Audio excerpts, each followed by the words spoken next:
I do not pick the amusement park because it feels safe. I pick it because it feels unwanted. People think amusement parks mean crowds, noise, food courts, bright lights. After the outbreak, that memory works against the place. Most survivors avoid it the same way you avoid a burning house, even after the flames go out. I walk through the cracked parking lot at mid-morning with a backpack that bites into my shoulders and a flat shovel tied to the side. I keep my steps slow, not lazy, just controlled. Gravel pops under my boots if I rush it. I do not rush it. I stop at every third row of cars and scan between windshields, down the lanes, under the shade of dead trees that still hold their branches. No movement. No voices. A wind gust pushes an old receipt across the asphalt and I let it go, because chasing anything in the open is how people get trapped. The front gate is chained and the ticket booths are smashed from the inside. Somebody already tried to turn this place into a shelter and failed, or somebody tried to loot it and got bored. I slip through a gap where the fence bows inward and I do not touch the chain links. The metal squeaks when skin oils hit it. I learned that the hard way near a warehouse fence 2 weeks into the collapse. Inside, the park smells of wet leaves and stale fryer grease trapped in the walls of closed snack stands. The main path is littered with paper cups, broken sunglasses, sun-faded maps of rides that no longer run. A mascot head lies on its side in a puddle, half full of rainwater. I step around it, because stepping into anything you cannot identify in one glance is a risk I cannot afford. I head for the older section of the park, where the rides sit on concrete pads poured decades ago, back when nobody cared about code inspections the way people pretend to care now. The newer rides look clean in the wrong way. Bright paint and smooth surfaces, too visible, too easy for scavengers to spot. I want rust. I want neglect. I want a ride that looks dangerous enough to keep curious people away. I pass a row of shuttered game stalls with stuffed animals hanging limp behind mesh, their colors faded to something sickly. The wind moves them, but the motion is slow, more adrift than a swing. I keep my eyes on the spaces between stalls, the service doors, the shadows under platforms where someone could hide with a knife and a desperate plan. The ride I choose sits near the edge of a drained decorative pond. It is an old spinning ride, the type built on a raised platform with a steel frame, a ring of warped stairs, and a central motor housing that once screamed all day and shook the bolts loose every season. Now it is silent. The platform is high enough that weeds grow beneath it, but not so high that the space under it is obvious from a distance. The stairs are half collapsed. The safety gate hangs open on one hinge. A sign warns about height requirements and motion sickness, and the corners of the sign are eaten away by weather. The whole thing looks unsafe, which is perfect. A person who wants a quick shelter chooses a building. A person who wants to stay hidden chooses what nobody else wants to crawl under. I circle it twice. I do not go under on the first pass. I check for fresh footprints in the soft dirt. Check for dragged marks. Check for any sign of a fire ring or a bottle stash. I find old footprints, too old to trust, and animal tracks, small paws and larger ones. I see droppings near a support column. Rats, maybe raccoons. That is a problem, but it is a manageable problem. People are the larger problem. People notice patterns. Animals just hunt calories in warm spaces. I kneel near a column and press my palm to the dirt. The ground is damp, but not muddy. That tells me water drains through here, but it can also pool during heavy rain. I can work with that if I build the right slope and keep my bedding off the ground. I crawl under the platform on my stomach first. No gear, just a small flashlight with a red filter. The air under there is cooler, with a metallic tang from rust and old grease. I sweep the light across the beams, the braces, the underside of the deck. I look for nests, and I look for anything that glints in the wrong way. A bottle shard can cut you open. A nail can turn into infection. A dropped syringe can turn into panic even if it is empty. The beam joints are thick, bolted plates, older than I am. The bolts are rusted, but rust does not always mean weak. I tap a few points with my knife handle and listen for hollow sounds. The metal rings solid. I find a corner where the platform sits closest to the ground, behind a curtain of tall weeds and a broken decorative fence panel that leans inward. That corner gives me cover from the main path. If someone walks by, he sees weeds and shadows and old trash. He does not see a door. I back out and start moving supplies in stages.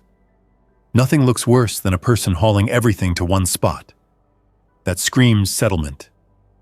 I keep my pack light on each trip. First, I bring the shovel, a small pry bar, a roll of heavy plastic sheeting, and a coil of rope. Next trip, I bring 2 scavenged beams from a collapsed maintenance shed I passed on the way in, each beam short enough to drag without noise. I stop every minute to listen. The park is not silent the way people imagine. Wind makes noise.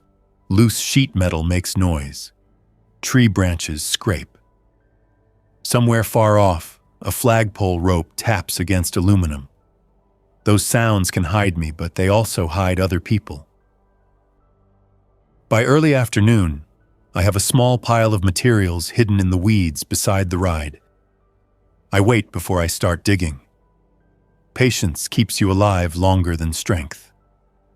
I sit behind a concession stand and drink a few mouthfuls of water. Then I eat a dry granola bar and force myself to chew slowly. I watch the main path and the service lane beyond it. A shopping cart sits on its side near the pond, rusted, its wheels locked in place by dirt. No movement, no voices. I decide to commit. The digging starts with a shallow trench that follows the edge of the platform. I do not dig deep at first. I dig smart. I scrape away the top layer and look for roots and rocks and anything that will fight me. The shovel makes a dull sound when it hits compacted soil. I keep the blade angle low to avoid sharp clacks against stones. I work in short bursts and then I pause, hands still, head tilted, listening. Every time the wind rises, I dig more. Every time the wind drops, I freeze and hold my breath without turning it into a drama. I just stop, because that is what you do when you do not want to be found. I build the shelter the way I build everything now, not for comfort, for function. The space under the ride is not tall enough to sit upright in most places, but that is a benefit. If I cannot stand, I am less visible through gaps. If I have to crawl, I move slower and make fewer mistakes. I carve out a pocket under the corner where the ground is already lower, shaping it into a shallow chamber just long enough for me to lie flat. I brace the sides with the beams I dragged in, wedging them between the dirt wall and the underside of a steel crossmember. I use rope to lash a few pieces of scrap wood into a crude frame. Every knot matters. Every knot is the difference between a roof holding and a roof sagging onto my face in the night.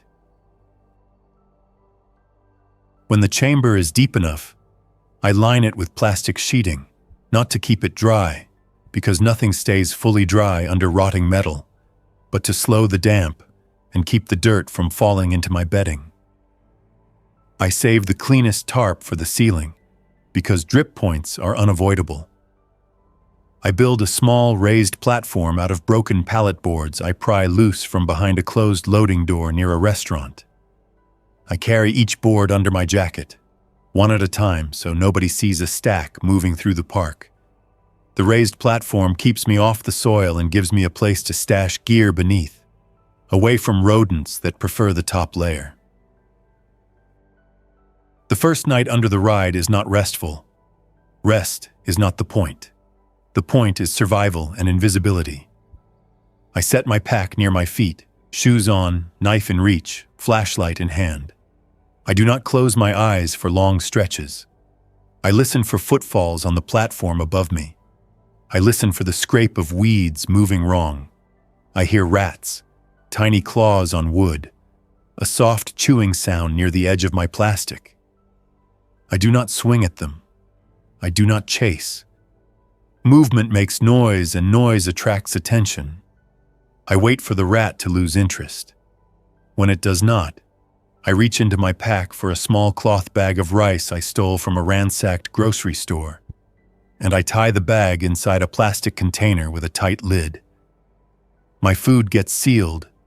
My water gets sealed. Everything that smells gets sealed. In the morning, I leave the shelter hidden exactly how I found it. That is the rule. Nothing changes above ground. I smooth the dirt I disturbed near the entrance. I pull weeds back into place. I drape a torn banner strip across the gap so it looks like debris caught in the brush. Then I walk the park again, not wandering, surveying. I find a restroom building with a cracked window and a jammed door. The smell inside is rough, but the pipes above the sinks are dry, which is good. Dry means no standing water to attract mosquitoes, and no wet rot growing faster than it should. I take a few bottles of hand sanitizer from a kiosk in the corner, and I leave the rest. Greed gets you killed. Water becomes the first real problem. The pond is drained and full of muck. The decorative fountains do not run. Rain is my only steady supply. I string a strip of plastic sheeting between two low branches and angle it so rain slides into a clean bucket I find behind a maintenance shed. I keep the bucket under cover so algae does not bloom fast. When I get enough water, I filter it through a cloth and boil it in a small metal pot I carry, using a tiny alcohol stove that burns quiet. Flames stay low.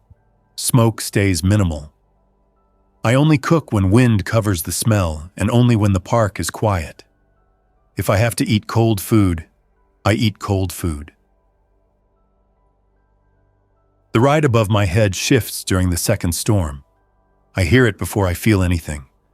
A long, slow groan runs through the steel frame, starting near the center and traveling outward. It is not loud, but it has weight. I stop moving, and I stare at the underside of the platform, tracking the sound. A drip line changes, from a steady tap to a scattered spray.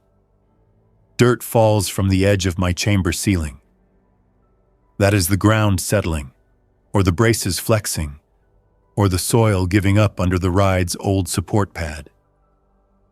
I push myself out of the chamber and crawl to the closest support column, pressing my ear near the base. The metal vibrates faintly. The storm is heavy, and rain hits the deck above in a hard pattern. The ride was never built for peace. It was built for motion. Now the only motion is decay. I spend the next hour reinforcing. I wedge another beam under the cross member that holds my ceiling line. I hammer a scrap of wood into the dirt wall to spread the load. My hammering is not a steady rhythm. Rhythm carries. I hit once, then I wait. Then I hit again when thunder masks the sound. I keep the work tight and practical. My hands get muddy and the rope gets slick, but I do not stop. If the platform drops even a few inches, the chamber becomes a trap. I have seen traps in buildings where ceilings sagged and doors jammed, and people died because they could not move fast enough. I refuse to become that story. By the end of that storm, my shelter holds. It does not feel strong, it feels temporary. That is honest. I sleep in short bursts and I wake to every new drip. In the morning I crawl out and I inspect from above ground. One support pad has a fresh crack line in the concrete. Another has a dark stain where water runs down. The ride is still standing, but it is leaning into the future in a way I do not trust. I adjust my plan. I stop thinking of this shelter as a home. I think of it as a hide, a place to disappear when the park becomes dangerous, not a place to build comfort. Days pass in a routine that stays strict. Morning, I scout. Midday, I scavenge small items close by, never far enough that I cannot return fast. Afternoon, I reinforce and organize. Evening, I cook only if conditions allow. Night, I listen and rest in pieces. I mark my supplies on a small notebook page, not with numbers that look clean, but with simple tally marks. I keep track of canned food, batteries, matches, first aid, and water containers. I keep a separate line for repairs: rope, tape, nails, plastic, cloth. Repairs matter more than food in a place that wants to collapse. Food runs out slowly. Structure fails fast. The rodents test me every day. Rats run the underside of the platform at night. Raccoons come near dawn and poke around the weeds. I set traps that do not scream human presence. No bright wires, no shiny metal. I use a simple box trap made from a milk crate and a stick, baited with a smear of peanut butter on a scrap of cardboard. When I catch one, I do not make it a horror scene. I dispatch it fast and quiet. Then I take what I can use. Meat is scarce. Waste is stupid. I cook it down into a thin stew with whatever dried vegetables I still have, and I keep the smell down by cooking when wind is steady and moving away from the main path. I bury the remains deep, far from my shelter. Predators follow smells. People also follow smells. I first see infected in the park on the 5th day after I settle under the ride. I am walking the service lane near a storage building when I hear a dragging foot on gravel. It is not a normal shuffle. It is uneven. I crouch behind a dumpster and wait. A man in a torn theme park shirt comes into view, moving slow, head angled down. His skin is grayish and his mouth hangs open. He is not scanning. He is not alert. He is just moving. Behind him, 2 more shapes drift between trees near the pond. Both slow, both uncoordinated. They do not see me because I do not give them movement. I stay still and let them pass. I do not fight when I do not have to. Fighting draws attention from living and dead. Those infected change how I move. The park is not empty. It is quiet, which is different. Quiet means you can still be surprised. I stop using the main path for anything. I move through service corridors, behind buildings, through gaps in hedges, staying close to cover. I pick alternate routes to my shelter so I do not leave a visible trail.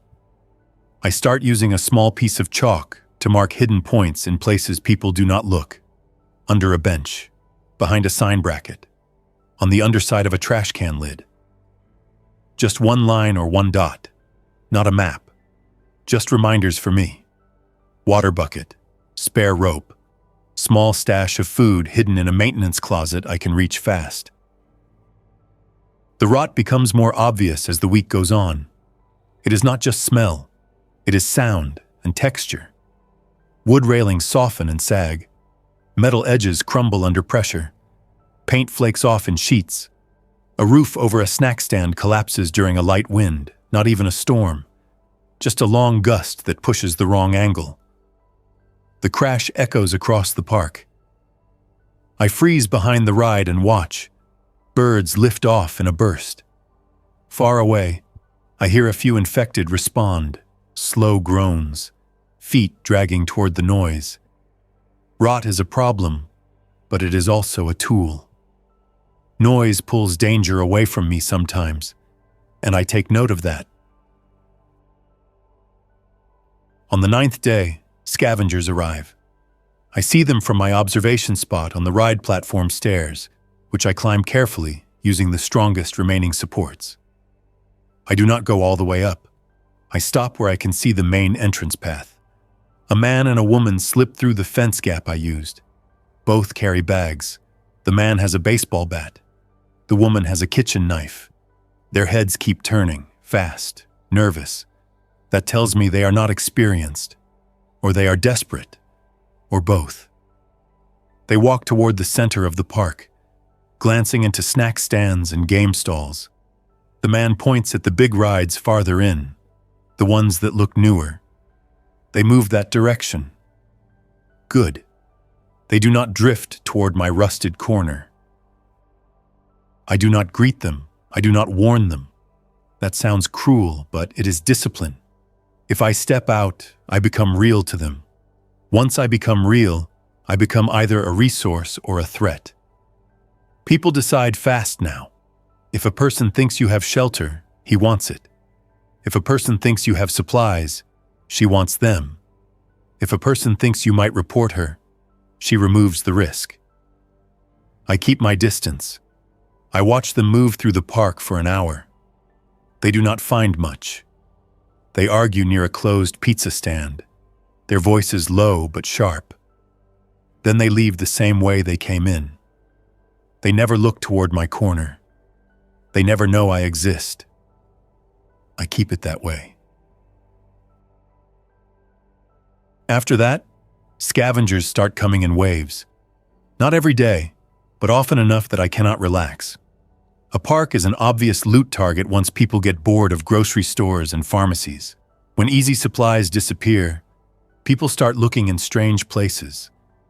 Theme parks become strange places with storage rooms, maintenance closets, offices, lockers, and forgotten food.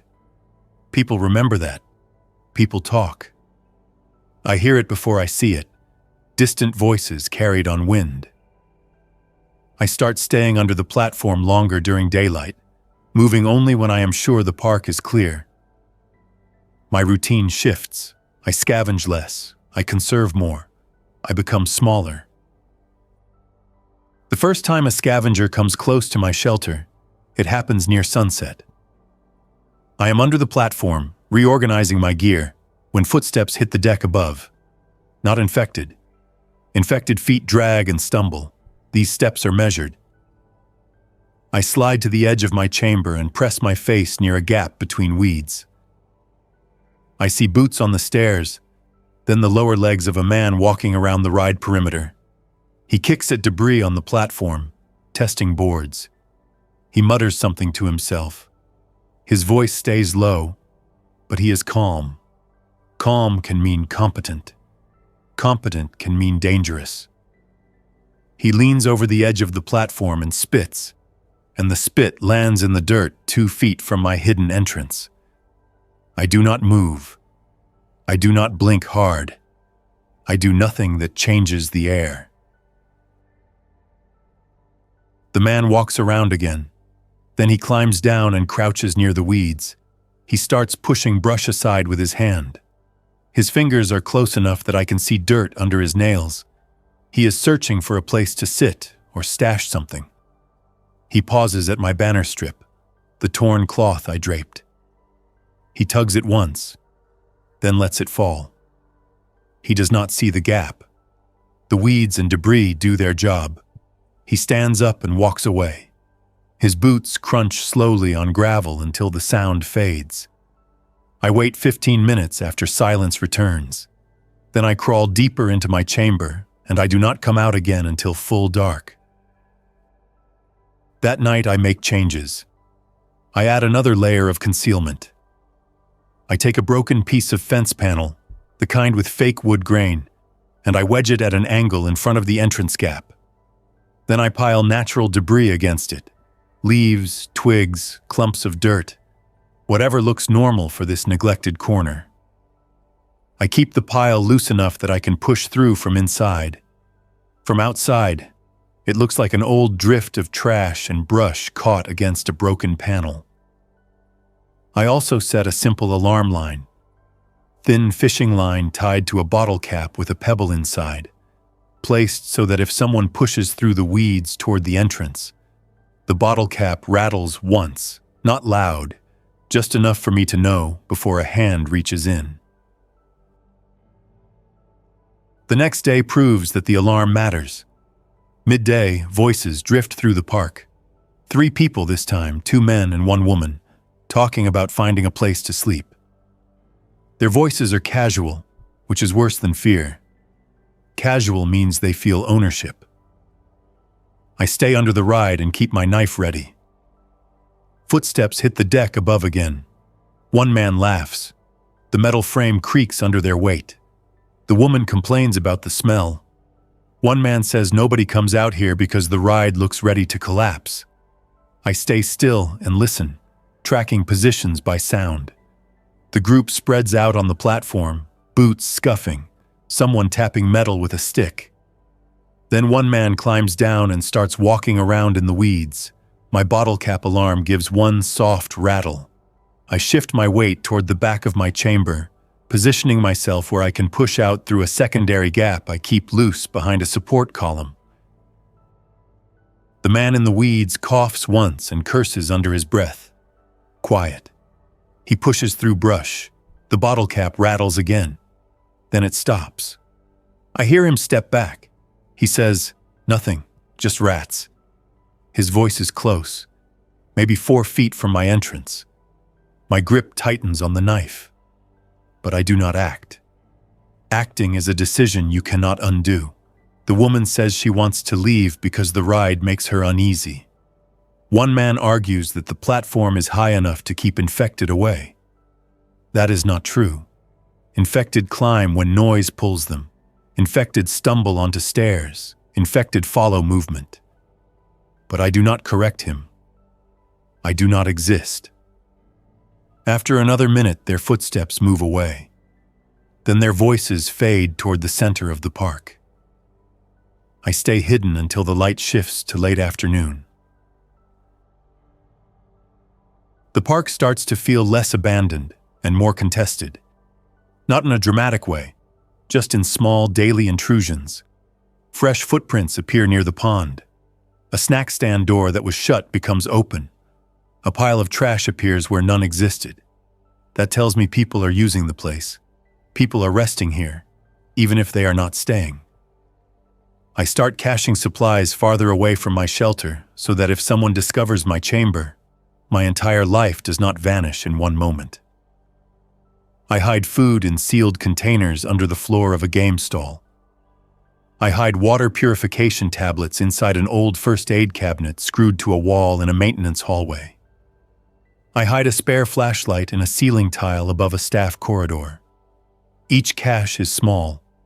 The point is resilience, not wealth. My shelter continues to fight the weather. Rainwater finds every path.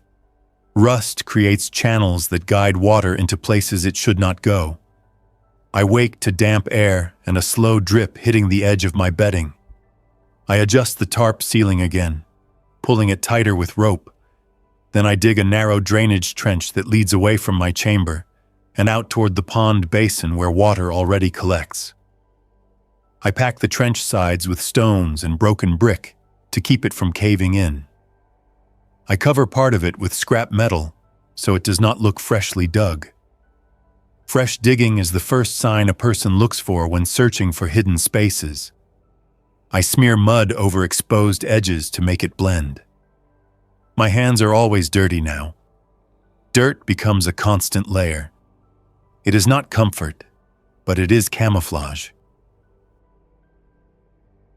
The first real fight in the park is not between me and infected. It is between scavengers. I am under the ride at early evening when I hear shouting near the main path. Not loud at first, then sharper. A man yells for someone to back off. A woman yells that a bag is hers. Then there is a sudden crack sound that might be a bat hitting wood or a pipe hitting metal. I crawl to my viewing gap, and I see movement through weeds, silhouettes near a snack stand. 2 men and a woman, facing off with another pair, 1 man and 1 woman. Both groups hold improvised weapons. Nobody looks strong.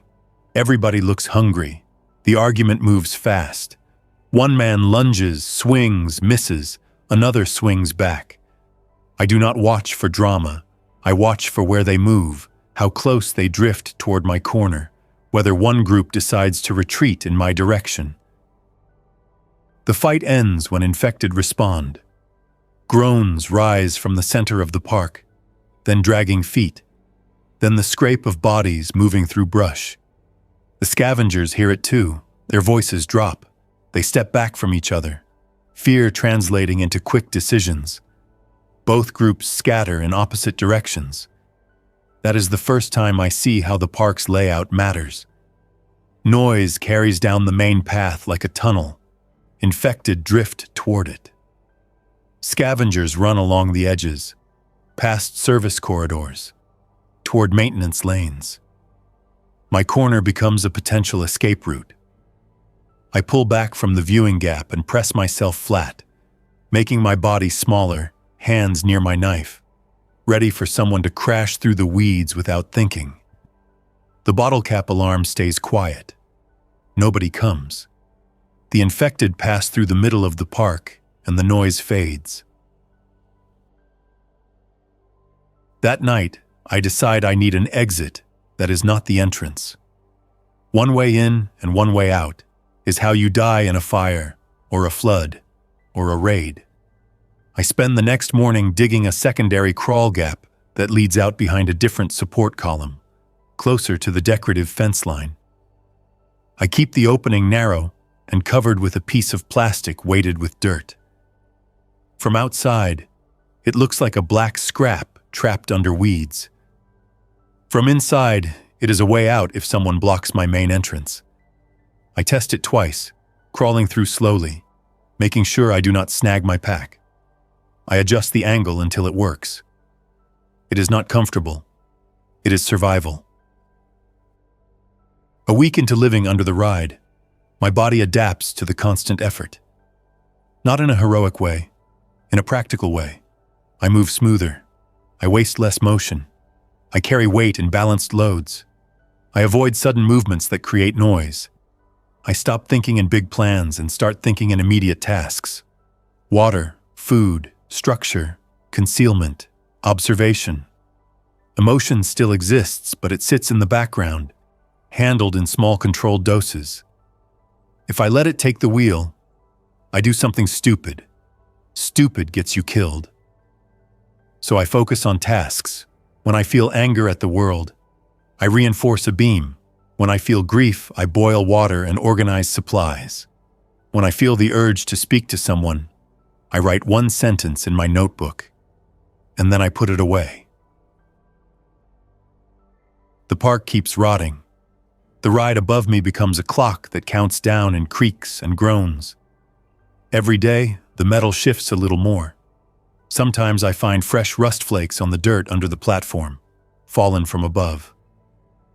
Sometimes I see a new crack in the concrete pad. I do not pretend it will last forever. I plan for the moment it fails.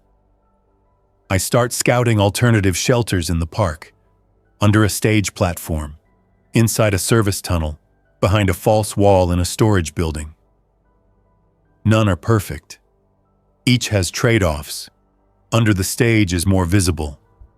The service tunnel smells bad and might flood worse than my spot. The storage building is a magnet for looters.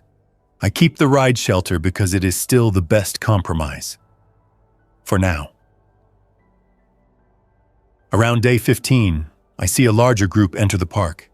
6 people, mixed ages, carrying real gear, backpacks that match, a rolling cart, a folded tarp, a water jug. That tells me they are organized. Organized groups claim territory. They do not just pass through. I watch from a distance near the pond.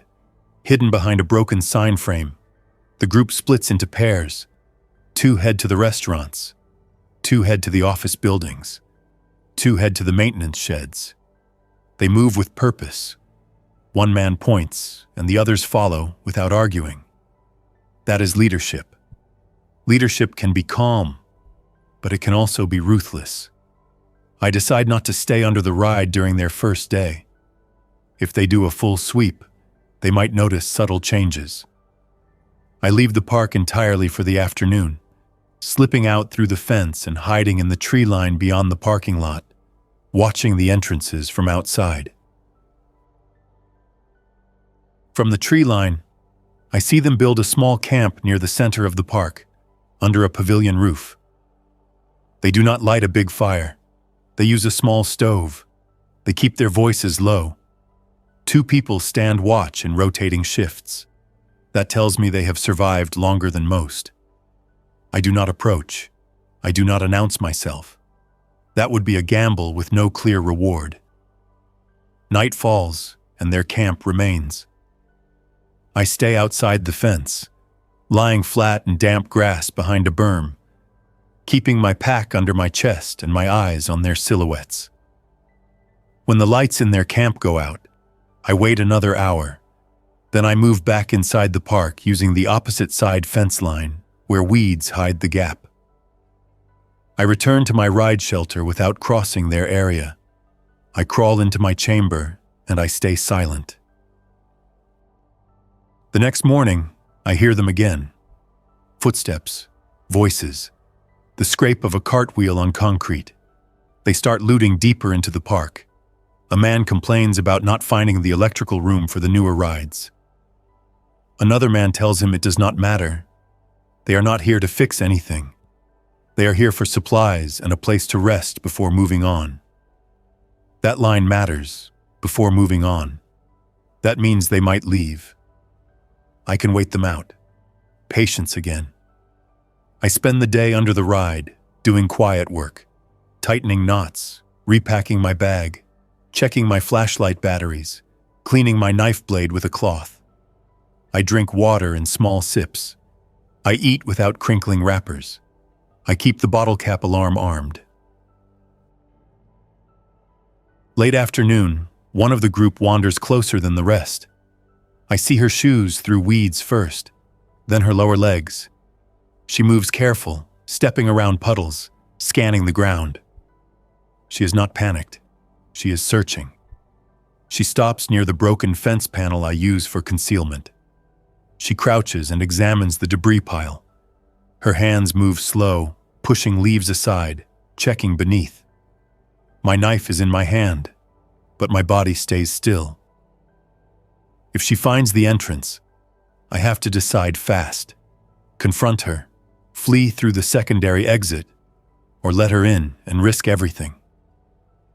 She lifts the torn banner strip and her eyes narrow. I cannot see her face fully through the weeds, but her posture tightens. She sees something. Maybe not the entrance, but something that feels wrong. Then she stands and steps back, looking up at the ride platform. She calls out, low voice, "This thing is unstable. Do not stand on it." A man's voice answers from farther away, dismissive. She shrugs and walks off, leaving my concealment intact. She did not find me. She found the wrong problem. That scares me more than if she found nothing. A careful person notices patterns. A careful person can come back with tools. That night, I changed the entrance again. I disturbed the whole debris pile and rebuild it in a more natural mess, not a neat one. I scatter trash in a way that looks accidental. I break a few more weeds, and then I twist them back into place, making it look wind-damaged rather than human-arranged. I hate doing it, because every adjustment risks leaving fresh signs, but the alternative is worse. 2 days later, that organized group leaves. I watch them from a distance, moving their cart toward the fence gap near the entrance.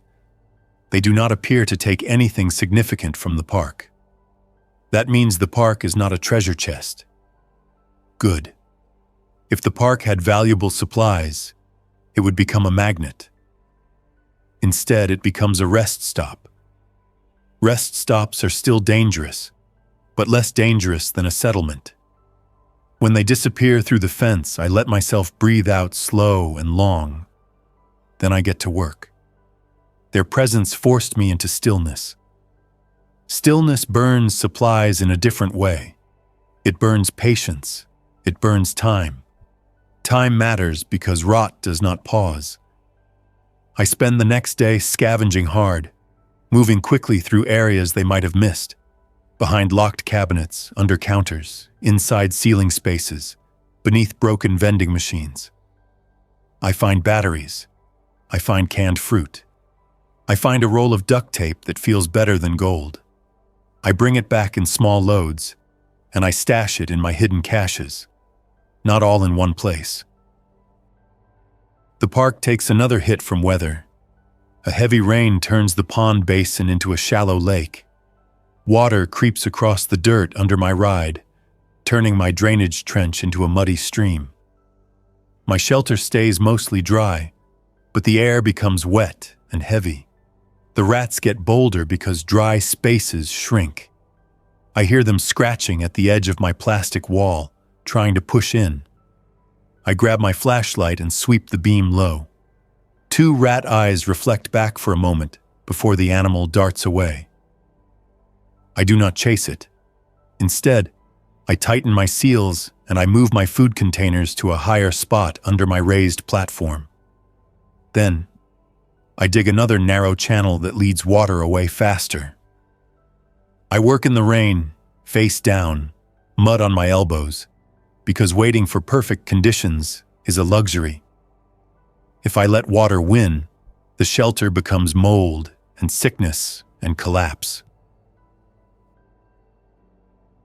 During that rain, I hear another sound that does not belong. Metal scraping metal above me. Slow at first, then sharper. Someone is on the platform, footsteps follow. Then laughter. 2 men, maybe 3. They are messing with the ride, stepping on weak boards, jumping to test them. That is the sort of stupid behavior that gets people killed fast. But I do not celebrate it. I curse it silently, because their noise will pull infected.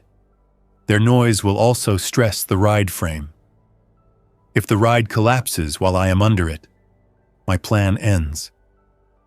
I crawl to the thickest part of my chamber and press my palm against the brace beam, feeling for vibration. The platform shakes, subtle at first, then harder when one man jumps. A bolt squeals. Rust flakes drift down. My jaw locks tight and I stay still, forcing my body to become part of the ground. The men above start pushing on a control box, maybe searching for copper wire, maybe searching for batteries, maybe searching for anything they can sell. One man kicks the box and metal rings. That sound echoes across the park. Within minutes, I hear infected respond from somewhere near the food court. Slow groans, shuffling feet. The men on the platform do not hear it at first because rain masks some sound. Then one man curses and says he sees movement on the main path. The men scramble down the stairs. Their boots pound the steps. The platform shakes again. Then the men run off, cutting through weeds near my corner. My bottle cap alarm rattles once, then again, then stops. One of them is close. Too close. I slide backward toward my secondary exit, ready to crawl out if a hand reaches into my entrance gap. But the men keep moving. They do not stop. Their panic carries them past my hiding place. The infected arrive after. I see them through weeds, shapes moving between ride supports and trash. One infected bumps into the stairs and stumbles up 2 steps, hands reaching for nothing. Another drifts toward the weeds, drawn by the men's scent trail. My mouth goes dry, and I grip my knife handle hard enough to feel the texture imprint into my skin. I do not move. The infected push into the brush near my entrance, and my bottle cap alarm rattles softly. The infected do not care about the alarm. It is not a barrier. It is just a warning for me. I shift deeper into the chamber and hold still. The infected paw at weeds and debris, then lose interest, then drift away toward the louder sounds near the center of the park where the men ran. The ride above creaks again, responding to all the stress. I wait another hour after silence returns. Then I crawl out and inspect my concealment. The debris pile is disturbed. The broken fence panel is slightly shifted. My entrance is not exposed, but it is less perfect. I rebuild it again, working slow in the rain. After that, I stop thinking the ride shelter is invisible. It is hidden, but hidden is not the same as safe. Safe does not exist. Hidden just buys time. Time is what I trade for survival. Each day I decide if the trade still works. For the next week, it does, barely. Scavengers come and go. Infected drift through occasionally. I stay low. I move mostly at dawn and late night. I keep my cooking minimal. I keep my scent minimal. I wash my clothes in rainwater and hang them under the platform where wind reaches, but eyes do not. I repair my shoes with tape and cord. I keep my pack ready, because if I have to leave fast, I cannot waste minutes collecting scattered gear. Everything important stays in one place. Everything extra stays in caches. Then the park draws the wrong kind of people. It starts with a truck engine in the distance. Engines are rare now. People with engines often have power, either in fuel, weapons, or numbers.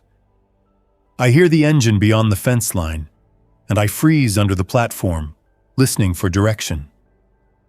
The engine stops. Doors open and close. Voices rise, confident, louder than the careful group from before. I crawl to my viewing gap, and I see 4 men enter through the fence gap near the parking lot, carrying rifles and wearing mismatched gear, tactical vests, hiking packs, work gloves. One man points at the center of the park and says something about claiming a place for the night. Another man says the park is a good staging area because there are fences and sight lines. Staging area. That means they think in terms of control. That means trouble. They move toward the pavilion where the organized group camped before. They start setting up, louder, careless. One man fires a single shot into the air, maybe to test his weapon, maybe to signal dominance, maybe because he is stupid. The shot cracks across the park and echoes off buildings. Birds burst from trees. Infected respond immediately, groans rising from multiple directions. The men laugh at first. Then one man snaps at the others to shut up and watch angles. They post up near the pavilion with rifles raised, scanning. They look prepared for infected, not prepared for what comes next. Scavengers, desperate people, drawn by the sound of a gunshot. Guns change the shape of a place. People hear them from far away and come running, thinking protection, thinking supplies, thinking conflict they can exploit. I stay under the ride, and I do not move for hours. By late afternoon, more people drift into the park. Not a large crowd, but enough to feel the pressure. A pair of teenagers slips through the fence and then retreats when they see armed men. A woman with a stroller frame carrying bags pauses at the entrance and then turns away. A man with a crowbar watches from behind a ticket booth. The armed group acts confident. One man patrols the main path, rifle hanging low, telling anyone he sees to leave. The park becomes a small territory. Territories attract fights. Fights attract infected. Infected attract more fights. It is a cycle that ends in death, and I am sitting under a rusted ride in the middle of it. I decide I cannot stay through the night if those men remain. Night hides movement and hides bad choices. If the armed group decides to sweep the park for hidden shelters, my ride becomes an obvious target. People assume someone is hiding under old platforms. People know that trick now. I plan my exit in detail. I will leave after dark, when the armed men settle into their camp and stop patrolling. I will take only what I can carry without noise. I will leave caches behind, because time matters more than objects. I will slip out through my secondary exit, move along the fence line behind the rides, and exit through a gap near the pond where the fence is bent. Before that, I prepare the shelter for abandonment. I remove anything that looks lived in. I smooth dirt. I pull up the raised platform boards and stack them so they look like debris. I scatter trash to break patterns. I leave behind a few worthless items in plain view under the platform, so if someone crawls in, he thinks he found an old transient hide that got abandoned weeks ago. Neat stash, no clear value. I keep the truth hidden in my pack. Night falls and the park changes character. The pavilion camp lights a small fire in a metal trash can. Smoke drifts low. I smell cheap fuel and burned food. I hear laughter. I hear arguments. I hear one man telling another man that a sweep can wait until morning. That line gives me my window. I wait until the laughter fades and their voices drop into tired murmurs. Then I crawl through my secondary exit and slide into wet weeds. I keep low. I move one hand at a time, pushing brush aside gently. The ground is slick from earlier rain. My boots sink slightly, making soft suction sounds, but weeds and wind cover it. I stop every 20 yards to listen. I keep the fence line to my right, using it as a guide in the dark. Halfway to the pond gap, I hear a voice behind me. A woman not close, near the main path, speaking in a harsh whisper. Then a man replies, angry. I hear a shove, a scuffle, then a single muffled cry. I keep moving. I do not turn toward it. Curiosity kills. I focus on the fence gap ahead, a dark bend where the chain links sag and the posts lean. I reach it and press myself against the metal, waiting, listening again. The campfire glow is faint behind me, filtered through trees and ride structures. No footsteps chasing, no flashlight beams sweeping. I slip through the gap and crouch in the wet grass beyond the fence, breathing slow and controlled. Not dramatic, just disciplined. I do not run across the parking lot. Running makes you visible, and I have learned that visibility is the enemy. I move along the edge where shrubs grow, using parked cars for cover. I keep my pack tight, straps tucked so nothing flaps. I do not look back more than once.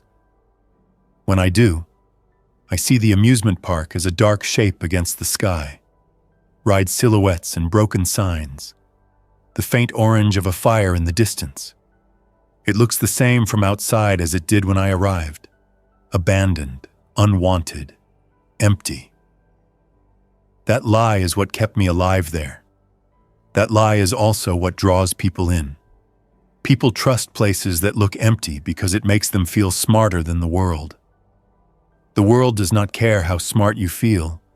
The world just waits for you to make noise. I move into the tree line beyond the parking lot, and I stop under a cluster of pines where the ground is softer and quieter. I kneel and check my gear. No rips, no lost items. Water bottle still full enough for a few hours. Knife still in its sheath. Flashlight still working. I let myself eat one small piece of dried fruit, not because I am hungry in a dramatic way, but because my body burns fuel constantly now, and weakness creeps up without warning. I keep chewing slow and quiet, ears tracking every sound. In the distance, I hear gunshots from inside the park. 2 shots, then 3, then yelling, then silence. I do not go back. I do not investigate. I keep moving away. At dawn, I find a new place to hide. A drainage culvert under a service road a mile away, half blocked by fallen branches. It is not comfortable, but it is temporary. Temporary is fine. I crawl inside and sit with my back against cold concrete, watching light creep into the mouth of the culvert. My mind tries to replay the park, the ride platform above my head, the creaks, the rats, the footsteps, the way the shelter felt both clever and fragile. I shut that down, and I focus on the next tasks. Water, food, shelter, observation. I write one sentence in my notebook. Under the ride, I stayed alive because nobody wanted the place. Then I stop writing. Writing too much is a way of pretending you control the story. You do not. You control your next action. That is all. Later that morning, I move again. I keep the tree line. I keep distance from roads. I avoid open fields. I skirt the edge of a small neighborhood where houses sit quiet and half-burned. Smoke stains mark windows. A dog barks once, then goes silent. I do not go toward it.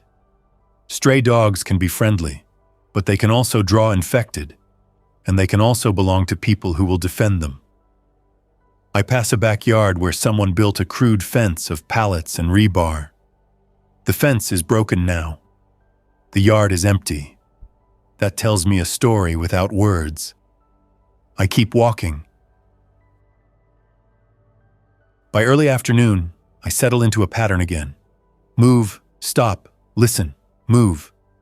I find a small patch of woods near a creek, and I refill my bottles through cloth and tablets. Then I rest for an hour under a fallen tree trunk. I do not sleep. I watch. A person who sleeps in daylight with no security plan wakes up dead. I hear distant movement once, branches snapping far off, and I freeze until it fades. Infected, deer, people, it does not matter. Unknown movement is danger. When the sound stops, I move again, deeper into the woods, away from the creek, because water draws everything living. That evening, I make a small shelter with a tarp between two trees, low enough that it cannot be seen from far away. I keep the tarp dark, and I do not cook. I eat cold food, small portions. I keep my shoes on. I keep my knife close.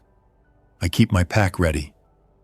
I listen to the night sounds, and I let the amusement park fade into the background of my mind. It was never going to last. The ride was always going to rot. The park was always going to draw scavengers. The moment I chose that shelter, I also chose the day I would have to leave it. That is the truth of every shelter now. Nothing is permanent. Permanence died when the first infected stood up and walked. In the dark, I think about the people who came into the park. The nervous couple, the careful group, the armed men. Each group carried a different kind of danger. The nervous couple could have stumbled into my entrance by accident. The careful group could have found it by observation. The armed men could have taken it by force. A lot of survivors build plans around one type of threat. That is a mistake. The world does not pick one threat. The world stacks them. Weather, decay, animals, infected, people.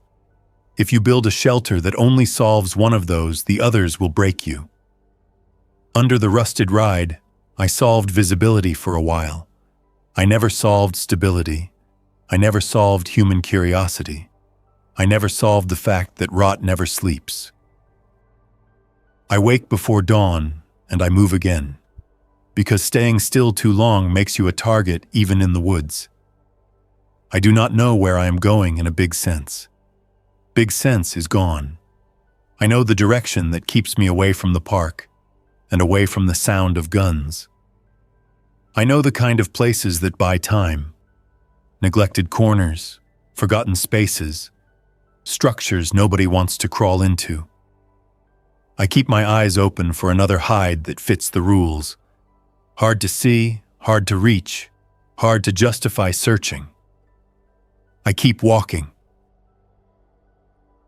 When morning light turns strong, I stop under a ridge where the ground is dry and the trees thin out.